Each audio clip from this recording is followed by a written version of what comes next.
this is Dave, and I run the T4R Dave Instagram page and wanted to create a video that goes over something that I think is going to take my overland and camp adventures to the next level. So this is what we have here in front of me is an ICECO APL55 fridge freezer combo. It's a dual zone. ICECO is actually nice enough to send this over for me to test out. So haven't been able to test it out in the wild just yet, but I'm really stoked for it.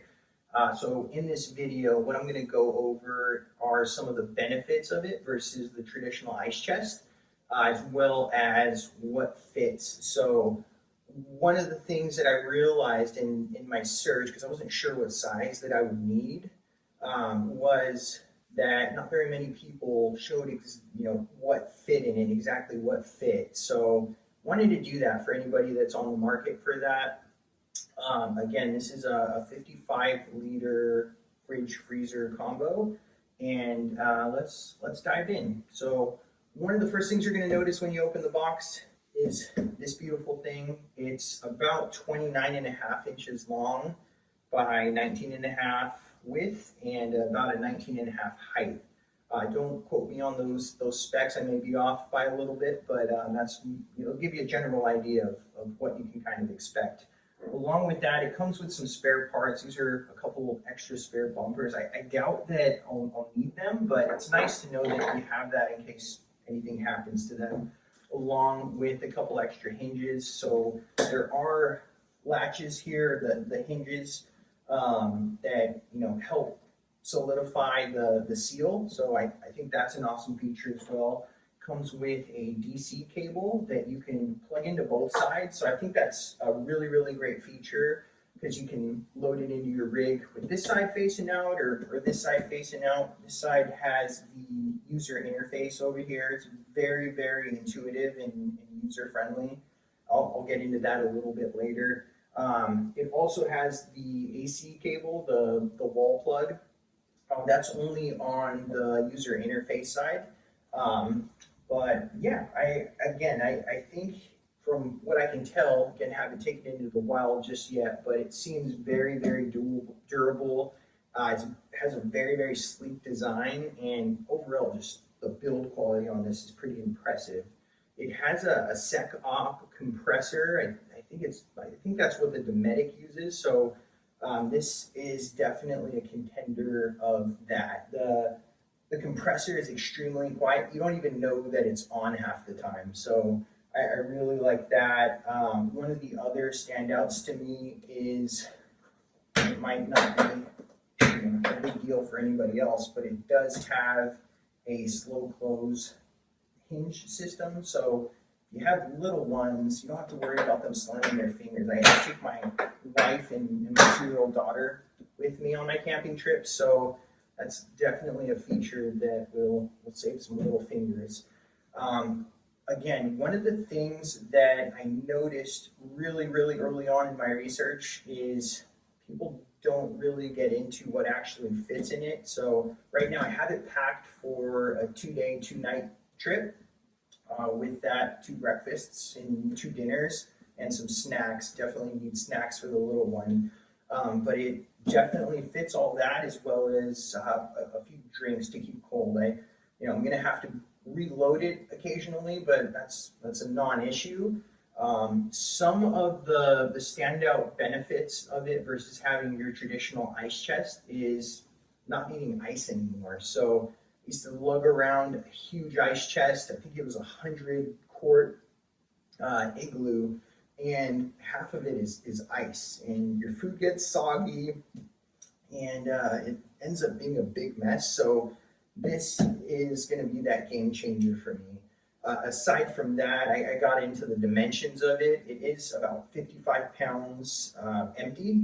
Right now, I could probably lift it up on my own if I wanted to strain my back, but would definitely recommend using a buddy. In my case, my wife, to help out with that. We were able to lift it up on this table fully loaded, so it's not that heavy at all. With that, comes with handles that seem really durable on both sides. They are spring loaded, so be careful when you let go if you don't want to bang it up or cause unnecessary wear. But yeah, that's as far as the specs. That's pretty much it. So wanted to take a second to show you what's actually inside. So let's check it out.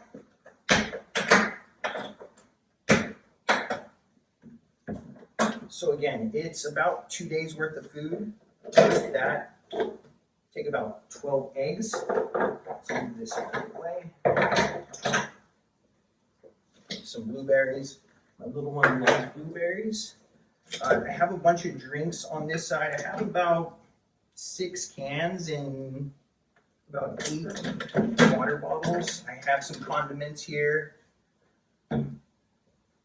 Some mustard. As far as snacks go, we have some fruits. About a pound of meat. We're gonna make some tacos. As well as some sandwiches. We have some tomato and an onion. Some more fruits here. Ketchup. We like to make camp pizzas. If you guys haven't done that yet, highly recommend. So got some pizza sauce, mozzarella cheese. Again, making sandwiches, cheese. I don't know if you can hear that, but if you leave the top and lid open for too long, it'll have a little annoying beep. But you know, it's, at the end of the day, it's to our benefit. I won't get into the nitty gritty here, but I'll show you everything that fits. Some breakfast sausages, cheese, some more snacks.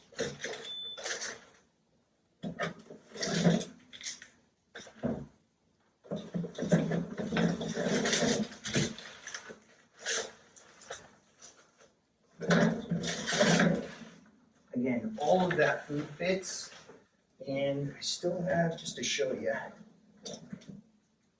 all of these drinks as well. It comes with two baskets that fit in here. But yeah, it comes with the light in here as well. So, you know, again, this is everything that fits in it. Slow close, notch it up, you're ready to go. So this is the display here. It's really, really intuitive and easy to understand. One of the first buttons you see here is this ICECO, and if you toggle between that, you can put it into eco mode, and you can also put it into max mode. In max mode, I noticed that it dropped down to 33 degrees from about 70 degrees within about 45 minutes. I didn't have it full with many things, so if you have it a little more packed than I did, it might even cool down a little bit faster than that. You can also toggle on this ambiance light. It's 2 different settings. One's white and one will kind of transition between blue and white. Next thing you'll notice is this cog here. It's your settings, so you can toggle between zones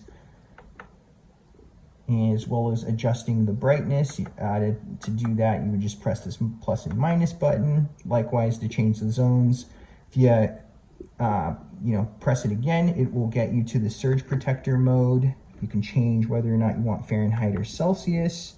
You can turn on this annoying beep that I will turn back off, and you can toggle the Bluetooth on and off. I think the Bluetooth feature is awesome because you can check the temperature of your cooler remotely. You don't have to constantly go back to it to make sure that your food isn't spoiling or anything like that. You open it up here and you take out this panel here. It'll recognize that you're using a single zone, so the display here will just have a single setting. You drop that back in, recognizes that you'll be using a dual zone, and that's pretty much it. Again, very, very intuitive and user-friendly. I really hope this helps you out in making a decision on what size of cooler you're going to go with. But this was a no-brainer for me to go with the APL55. You can check out their website. I have my link listed in the description of the video. If you use that, you can get a discount, and I'll get a little bit of something too to help continue making videos like this to help you out with your adventures. Again, really, really stoked to be able to test this out in the wild, but this is a video that kind of went over what what fits, and hope it made it a little bit easier for you in deciding what is going to best fit your needs. Thanks for tuning in.